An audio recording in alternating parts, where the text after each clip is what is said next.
Sunt pe râul Argeș, obosesc un clean, mi-a dat în wobbler, salmon gândac. Las așa să obosesc. Să cu camera în mână, am zis să fac filmare. De ce-l obosesc? Am înghițit wobblerul cu tot. Nu să răspundă telefonul.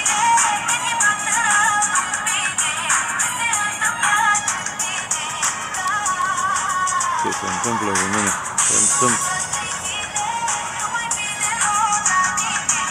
Se întâmplă că am un plan și trebuie să-l obosesc până am început.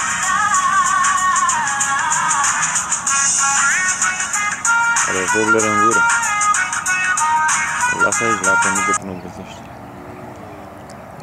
Sunt la colonie aici. Pe data de 10. Trebuie acum mic, au aici la vânătoare, am avut câteva paci. Cer să-l obosesc. Vedem cum îl scot. Machierul reglate, uitați. Uitați-l. O să vă scriu pe site cât a avut ăsta. Și că e somon. După mine cred că are kilogram lejer. Cer să-l obosesc, sunt cu fir de 16, am înghețit wobblerul cu tot. Trag ușor către apă mică să mai ai puțin aer așa. Avem ce intenții criminale. La wobbler. Am zis să încerc să vă fac și cu o filmare. Am fost în sus de pod, n-am avut atacuri. Zic că îmi vin în jos, că știam locuri pe aici. Vis-a-vis de colonie.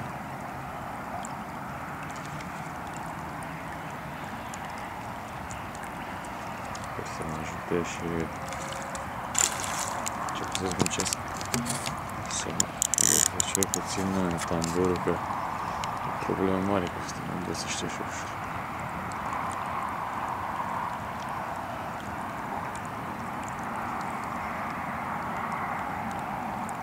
Trage și trag și eu.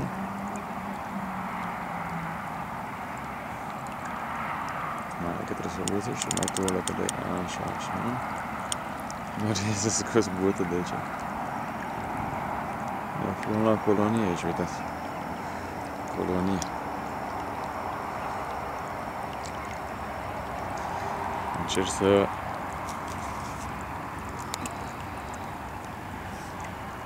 Încerc să vă mai trag puțin de el.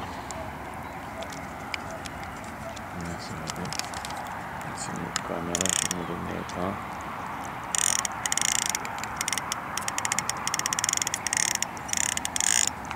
Mai strâng puțin așa câte o tură să pot să trag de el. Mi-a ieșit wobblerul cu tot. Și nu dau zeala, dar am mai văzut câteva sărituri de la apus de soare. Pe ora 19:40. Loc să întunec. Nu stă nici prea mult. Dacă sunt prea mult, după aia zmucește și rupe, așa sunt ăștia mă recunosc.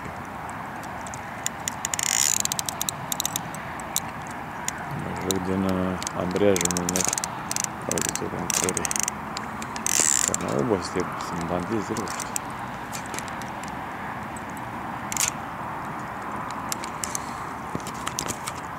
Sunt bandizi ruști. Am răsit și pe gura, să le dai acolo. Așa, ia. Hai, deschide și obosit. Aha, zice, am și vârful ăsta e dur de tot, dar să-l opresc de moment. Așa, așa, ce-o găsesc, ce-o găsesc. Am obosit și 3 minute de cât.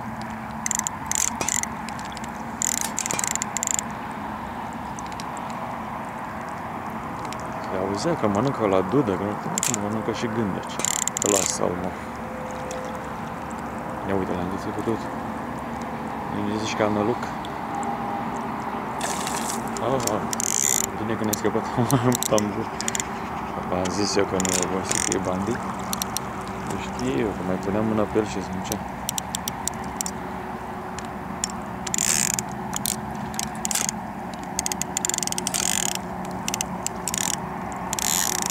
Uite, foarte puțin gras. Toți. Firă mică, dacă să-l contreze pe... Hai, ce-o-cos.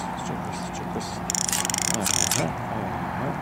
Da, lucrez cu ambreiajul la limită, așa. Hai. Vedeți? Asta? Să ia aer, să obosească ea.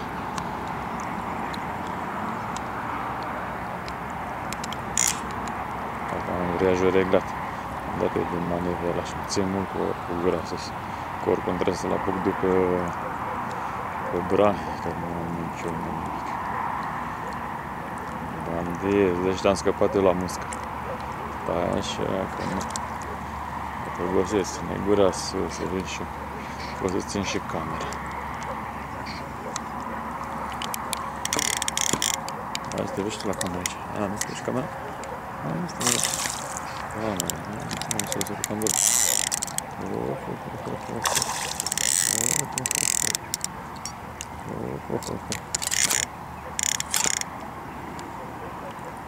Dumnezeu, care forță, banditul meu, au gură de apă. Care forță.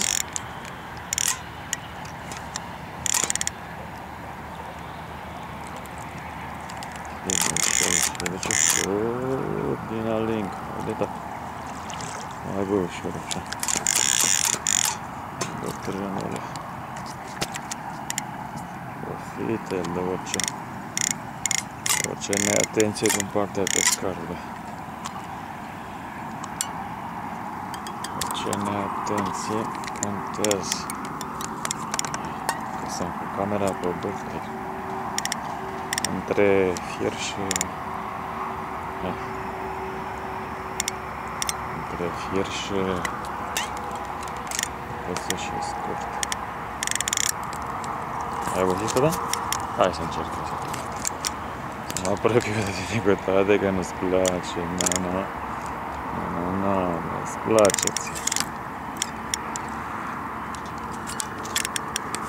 O să-ți placă ție. Trebuie să mă apropie de mine. Eu când țin camera. Țin așa.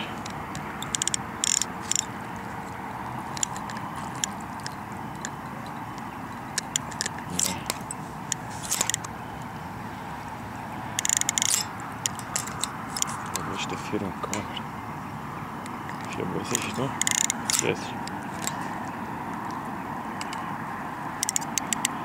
Vreau să fiu pregătit cu ăsta mai desfăcut așa.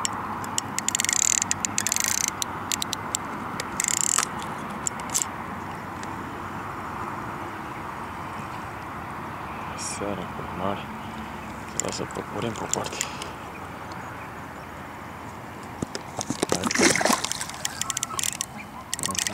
Bine că am firul. Bine că am firul. Ți-am vrut de să plece. Ați văzut cât ați muncit? De să plece? Deci. Mai în 2 minute. Hai bă, tatăle. Scoa și picăpul de aici. Mai e bine. Dus mult pe curent. Nu, s-a dus mult așa, mai strângă puțin să trag de autobuz. Bine, să mă încurcăm firul ăsta pe aici, pe la molinat. Bosi. Așa zic eu și el ce zice. Bă, dar e greu, mă. Dar n-am cred că are 50 de centimetri. Acum, singura treabă e rugăciunea la Domnul. Treaba e rugăciunea la Domnul.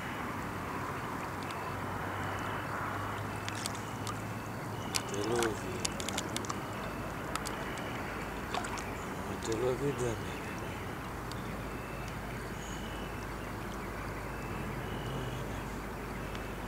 E bine. Dacă nu știu. Ușor lângă genunchi aici. Lângă genunchi, ușor. Ce să pui, că zici că am pus mâna. Zici că am pus mâna pe...